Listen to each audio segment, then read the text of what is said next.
நம்ம நிறைய இடம் வாங்கி போடுறோம், எல்லாத்தையும் சேர்த்து வச்சுட்டு போகிறோம். யாருக்காக? அடுத்து வர ஜென்ரேஷனுக்காக, நம்மளோட பசங்களுக்கோ பேர பசங்களுக்கோ. அது ஒரு பக்கம் இருக்கட்டும். ஆனால் புண்ணியத்தை எவ்வளோ சேர்த்துருக்கோங்கிறது ரொம்ப முக்கியம். நீங்கள் நிறைய இந்த மாதிரி உபயம்னு போட்டிங்கன்னா லோடு அங்கே இறக்கி வைக்கிறவங்க, இப்போ மக்கள் எல்லாரும் வராங்க, அவங்க மனசுக்குள்ள இருக்க குமுறல் எல்லாத்தையும் கோயிலில் கொண்டு வந்து இறக்குறாங்க இல்லையா, இந்த உபயம் தான் வாங்கிக்கும். உபயத்து மேலேயும் கொஞ்சம் இறக்கி வைக்கிறாங்க. அதையும் சேர்த்து படிச்சுட்டு நான் கோயிலுக்கு நிறைய நல்ல விஷயம் பண்ணியிருக்கேன் அப்படின்னு சொல்றவங்க எல்லாம் புலம்பிக்கிட்டு இருப்பாங்க. காரணம், இந்த மாதிரி கொட்டை எழுதுல உபயம்னு போட்டு வச்சுட்டு வருவாங்க. அந்த பேர் அப்ப இந்த மாதிரி நெகட்டிவ் வாங்கிக்குமானா? ஆமா, வாங்கிக்கும். அப்ப கோயில் கட்டுறது நல்ல புண்ணியமான விஷயம் தானே சார். எப்படி இப்படி நெகட்டிவா நடக்குதுன்னா அதுக்கும் ஜாதக அனுமதி கொடுக்கணும். அந்த கிரகங்கள் அமைப்பு இருந்தா மட்டும்தான் கோவில் எடுத்து கட்டணும்.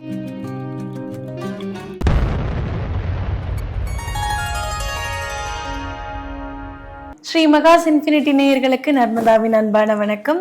நம்மளுடைய சேனல்ல தொடர்ந்து பல்வேறு விதமான நியூமராலஜி சம்பந்தமாகவும் ஆன்மீகம் சம்பந்தமான பதிவுகள் பார்த்துட்டு இருக்கோம். அந்த வகையில இன்னைக்கு நம்ம பார்க்க போற இந்த ஒரு பதிவுல ஆன்மீகம் சம்பந்தமான பல்வேறு தகவல்களை நமக்கு தர்றதுக்காக நம்ம கூட இன்னைக்கு பிரசன்ன ஜோதிடர் ஆஸ்ட்ரோ நியூமராலஜிஸ்ட் டாக்டர் மகாஸ் ராஜா அவர்கள் இணைஞ்சிருக்கிறாங்க. வணக்கம் சார். வணக்கம்மா. கோவிலுக்கு போறதே கடவுள்கிட்ட ஏதாவது ஒரு விஷயத்த கேட்டு வாங்கிட்டு வரணும். கடவுளை எனக்கு இதத்தா, கடவுளை எனக்கு அதத்தா அப்படின்னு கேட்டு வாங்குறதுக்காக தான் முக்கால்வாசி பேர் கோவிலுக்கு போறோம்னு வச்சுக்கோங்க. ஆனா நிறைய பேர் கோவிலுக்கு ஒரு விஷயத்த தானம் பண்றாங்க.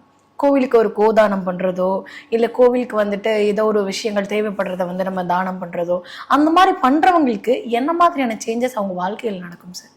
இப்போ நீங்க போய் கேட்கறத விட அந்த தெய்வமே உங்களுக்கு கிடைக்கணும்னா, அப்போ என்னன்னா, நம்ம அங்கே போகிறோம், நம்மளை சப்மிட் பண்ணுறோம், நம்மளை முழுசாக நம்ம அங்கே சப்மிட் பண்ணிக்கிறோம். அதில் ஒரு பாகமாக தான் நம்ம கேட்குறத தெய்வம் பண்ணி கொடுக்குது. அதில் ஒரு சின்ன விஷயமா தான் அவங்களுக்கு ஏதாவது நம்ம அந்த கோவிலுக்குன்னு நம்ம ஏதாவது ஒரு விஷயத்தை செய்கிறோம். என்னை பொறுத்த மட்டும் எல்லாருமே ஒரு கோவிலோட அசோசியேட்டடாக இருக்கிறது நல்லது. எல்லாரும் சம்பாதிக்கிறோம், எல்லாரும் ஓடுறோம், வைக்கிறோம், எல்லாம் ஓகே, சொத்து சேர்க்கிறோம், எல்லாம் ஓகே.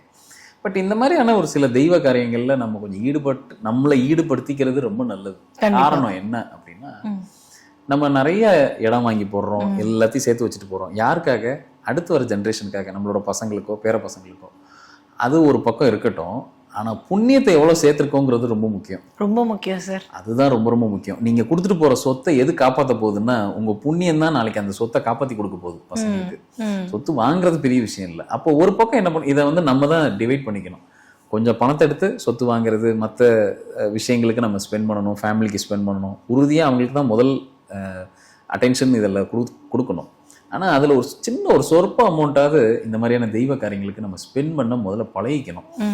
அதில் ஏதாவது ஒரு கோவிலோட நம்ம அசோசியேட்டடாக இருக்கிறது ரொம்ப நல்லது. கண்டிப்பாக சார். நான் முன்னாடி காலத்துலலாம் ஒரு சின்ன கோவில் இருந்தால் கூட அந்த கோவிலுக்கு நான் இன்னைக்கு என்னோட மண்டபப்படிப்பா, நான் எனக்கு இந்த சாப்பாடெல்லாம் கொடுக்குறேன், நான் கோவிலுக்கு இந்த மணியை வாங்கி கொடுக்குறேன் அப்படின்னு கோவில் அந்த கோவிலை வச்சு நடக்கக்கூடிய விழாக்கள், அதுக்கு பிரதானமான ஒரு முக்கியத்துவம் கொடுத்து மக்கள் ஒன்று கூடுறது, அந்த மாதிரி விஷயங்கள் நிறைய நடந்தது. இன்னைக்கெல்லாம் உபயம் அப்படின்ற ஒரு பேர் போட்டு அந்த டியூப்லைட் வாங்கினா கூட அந்த டியூப்லைட்டோட வெளிச்சம் மறையிற அளவுக்கு அது ஃபுல்லா நிரப்பி அந்த மாதிரி ஒரு டொனேஷன் கொடுக்குறாங்க சார். ஒரு கம்பி கேட்டா இருக்கலாம், இல்ல ஏதோ ஒரு பாத்திரங்களா இருக்கலாம், ஏதோ ஒண்ணு இந்த மாதிரி அவங்களுடைய பேரை பிரதானமா வச்சு ஒரு விஷயத்த நாங்க டொனேட் பண்றோம் அப்படின்றப்போ அது சரியானதா இருக்குமா சார்?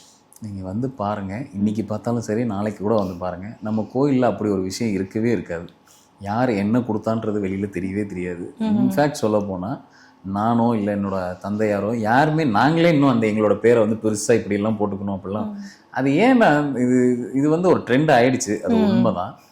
அதுல என்ன நடக்கும் அப்படின்னா, நீங்க நிறைய இந்த மாதிரி உபயம்னு போட்டீங்கன்னா லோடு அங்க இறக்கி வைக்கிறவங்க, இப்போ மக்கள் எல்லாரும் வராங்க, அவங்க மனசுக்குள்ள இருக்க குமுறல் எல்லாத்தையும் கோயில்ல கொண்டு வந்து இறக்குறாங்க இல்லையா, அதை இறக்கும் போது இந்த உபயம் தான் வாங்கிக்கும். உபயத்து மேலேயும் கொஞ்சம் இறக்கி வைக்கிறாங்க. அதையும் சேர்த்து படிச்சுட்டு தான் அந்த மொத்த லோடிங் இறக்கி வைப்பாங்க. நீங்க வேணா பாருங்க, நான் கோயிலுக்கு நிறைய நல்ல விஷயம் பண்ணியிருக்கேன் அப்படின்னு சொல்றவங்க எல்லாம் புலம்பிக்கிட்டு இருப்பாங்க. காரணம், இந்த மாதிரி கொட்டை எழுதுல உபயம்னு போட்டு வச்சுட்டு வருவாங்க. அந்த பேர் அப்ப இந்த மாதிரி நெகட்டிவ் வாங்கிக்குமானா? ஆமா, வாங்கிக்கும். இது நீங்க வேணா செக் பண்ணி பாருங்க. அந்த பேரையும் சேர்த்து தான் படிப்பாங்க. சரி, எனக்கு தெரிஞ்ச சுந்தர சோழபுரம்னு ஒரு ஊர் சார், எங்களுடைய பூர்வீக ஊர்.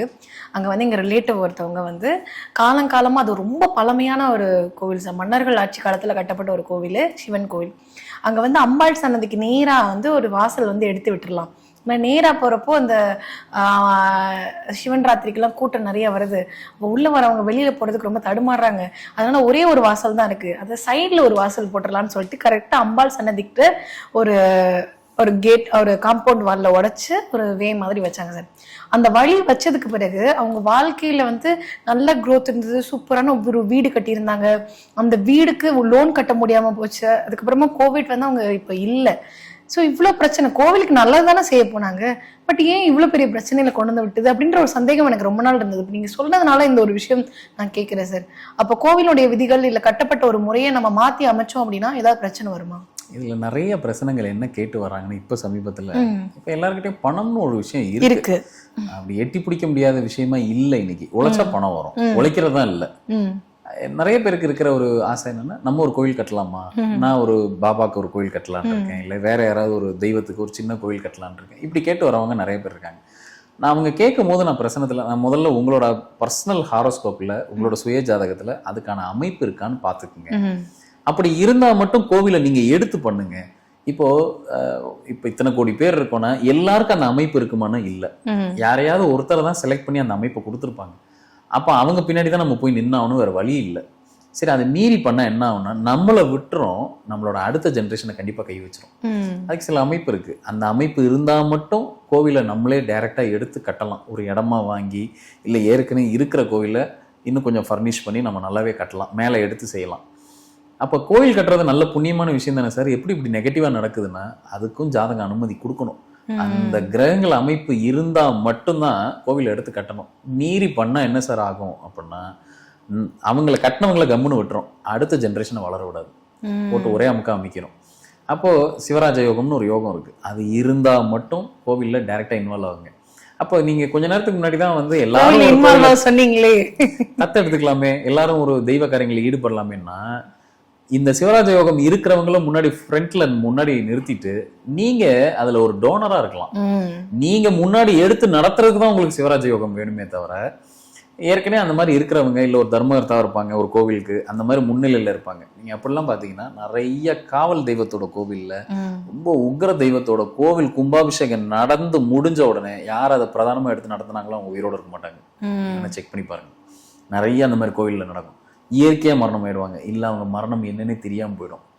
இந்த மாதிரி ஏதாவது ஒரு ஈவெண்ட் நடக்கும். அப்படின்னா என்னன்னா, அவங்களுக்கு சிவராஜ யோகம் இருந்தா அந்த உயிர் தப்பிச்சிடும், கும்பாபிஷேகம் நடத்தி முடிச்ச உடனே. இல்லைன்னா அந்த உயிரை தூக்கிறோம். சார் நீங்க சொல்லக்கூடிய விஷயம் 100% உண்மை சார். ஏன்னா நான் கண்ணு முன்னாடி பார்த்தேன், அது வரைக்கும் ஒரு வெல்தியா ரொம்ப ஹெல்தியா இருந்தவங்க, ஏன்னா அவங்களுக்கு வந்து இறந்து போகும்பொழுது ஒரு 35-36 வயசுக்குள்ளதான் சார் இருக்கும். அந்த ஒரு ஏஜ்ல வந்து இப்படி ஒரு திடீர் மரணம் அப்படின்றது வந்து, அதுக்கப்புறம் மரணத்தை தொடர்ந்து அவங்க நிறைய அடிபட்டுட்டாங்க. மரணத்துக்கு முன்னாடி இருந்தே அந்த கடன் பிரச்சனைகள் எல்லாம் அவங்களை போட்டு ரொம்ப டம்ப் பண்ண ஆரம்பிச்சு, ஒரு ராஜா வீட்டு கண்ணுக்குட்டின்னு சொல்லுவாங்களே, அந்த மாதிரி வளர்ந்த 2 குழந்தைங்களும் இன்னைக்கு வந்து ரொம்ப கஷ்டப்பட்டு வளர்ற ஒரு சூழல் ஏற்பட்டது.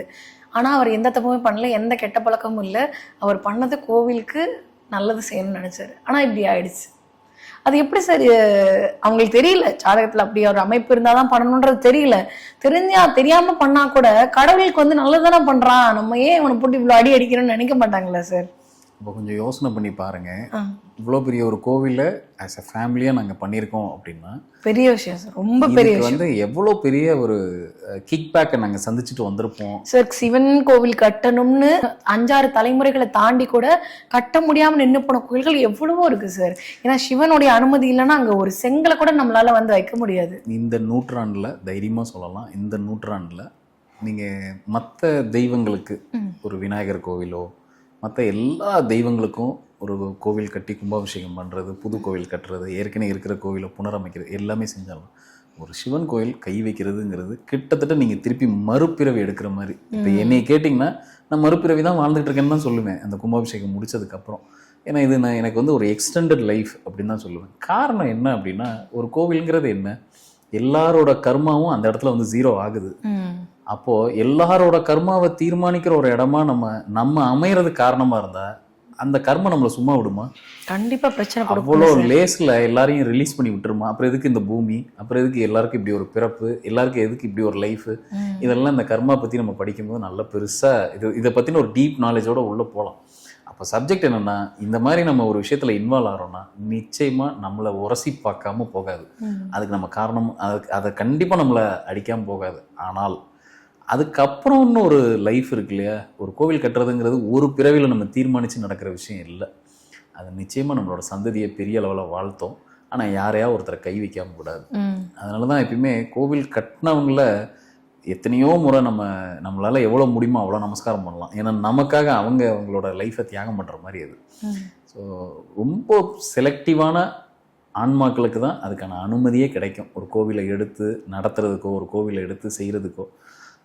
அப்படியான ஒரு ஆன்மாக்கள் முதல்ல அவங்க முன் வர்றதுங்கிறதே, ஏன்னா யாரோ ஒருத்தரோட எல்லாருமே பயந்துக்கிட்டா அப்புறம் யாரு தான் இந்த விஷயத்தை செய்கிறது? யாரோ ஒருத்தர் இதை முன்னெடுத்து நடத்தி தான் ஆகணும். பட் என்னோட வார்த்தை என்னன்னா, இப்படி கொஞ்சம் இதை தவிர்க்கணும் அப்படின்னு நினச்சோம்னா பிரசன்னம் பார்த்துட்டு யாருக்கு அதுக்கான பலம் இருக்கோ, யார் ஜாதகம் அடித்தா தாங்குமோ, இல்லை இதுக்கான எதிர்த்து நிற்கிற பலம் எந்த ஜாதகத்துக்கு இருக்கோ அந்த வீட்டில் அவங்கள முன்னிலைப்படுத்தி அந்த கோவிலை கட்டினா இந்த எஃபெக்ட் ரொம்ப குறைவாக இருக்கும். நல்லபடியாக முடிச்சு நிச்சயமாக கோவில் கட்டினவங்க அத்தனை பேரும் இறந்து போயிடுவாங்க, இல்லை அவங்களோட லைஃப் அப்படி கிடையாது. இதை எந்த ஜாதகம் அதை தாக்கு பிடிக்குமோ அவங்கள முன்னிறுத்தி பண்ணோம் அப்படின்னா பெரும்பாலான தாக்கத்தை குறைச்சிட்டு நிச்சயமாக அந்த குடும்பம் நிச்சயமாக வேற ஒரு இடத்துக்கு போயிடும். எப்படி நான் சொல்கிறேன் அப்படின்னா, அவங்களோட சந்ததி எல்லாம் பார்த்திங்கன்னா கோவிலுக்கு கைங்கரியம் பண்ண குடும்பத்தை எல்லாத்தையும் பார்த்தீங்கன்னா அதே மாதிரி ஐம்புலன்களை அடக்கி ஆழ்ந்த இப்போ நம்ம குடும்பங்களே யாராவது ஒருத்தர் ஐம்புலன்களையும் அடக்கி வாழ்ந்திருப்பாங்க. அப்படி ஒரு குடும்பத்துல தான் ஒரு பெரும் நிதிக்கு செல்வந்தரா ஒரு குழந்தை பிறக்கும். அடுத்த ஜென்ரேஷனோ இல்லை அதுக்கு அடுத்த ஜென்ரேஷனோ ஒரு பேரனோ பேத்தியோ. இப்போ நம்ம சொல்றோம் இல்லையா, மல்டி மில்லியனராக ஒருத்தர் வாழ்ந்துட்டு இருக்காருன்னு. அந்த மல்டி மில்லியனருங்கிற வார்த்தை எங்கேருந்து வருதுன்னா, அதுக்கு முன்னாடி யாரோ ஒருத்தர் ஒரு சாதுவா ஒரு கோவில் கைங்கரியம் பண்ணிட்டு இறைவனுக்கு சேவை பண்ணிட்டு ஐம்புலன்களையும் அடக்கி வாழ்ந்திருப்பாரு. அந்த குடும்பத்தில் வர சந்ததிக்கு தான் ஒரு மல்டி மில்லியனர் குழந்தை பிறக்கும். அது வளர்ந்து பெருசாகி பெரும் செல்வத்தை ஆளக்கூடிய அந்த ஃபேமிலிலாம் இருக்கு இல்லையா, அவங்கெல்லாம் பார்த்தீங்கன்னா அதுக்கு முன்னாடி பிறவியில் பெரிய அளவில் இந்த மாதிரி வாழ்ந்திருப்பாங்க. ஒரு தெய்வத்துக்கு சேவை செஞ்சு வாழ்ந்திருப்பாங்க. ஸோ இது நம்ம தெரிஞ்சுக்கிட்டு இது உள்ள நம்ம பயணம் பண்ணாலும் சரி, இந்த தெரிஞ்சுக்கிட்டு நம்ம உள்ள, ஏன்னா இதெல்லாம் கர்மா ரிலேட்டட் மேட்டர்ஸ். ஸோ இதை நம்ம தெரியாதனமாக அவங்க பண்ணாங்க இவங்க பண்ணாங்க நம்ம போய் கை வைக்கிறத விட நம்ம அதை புரிதலோடு போய் செஞ்சோம்னா நிச்சயமாக இதில் ஒரு பெரும் புண்ணியமும் இருக்குது இல்லை. கண்டிப்பாக சார். ஏன்னா ஒரு விஷயம் நல்ல விஷயமாக கூட இருந்தாலுமே அதுக்கு இறைவனுடைய அனுமதியோட வாங்கிட்டு பண்ணும்பொழுது அது சிறப்பாக அமையும் சொல்லியிருக்கீங்க சார். கண்டிப்பாக பார்த்துட்டு இருக்கக்கூடிய நேயர்களுக்கு அது ரொம்ப பயனுள்ளதாக இருக்கும் நம்புகிறோம். ரொம்ப நன்றி சார்.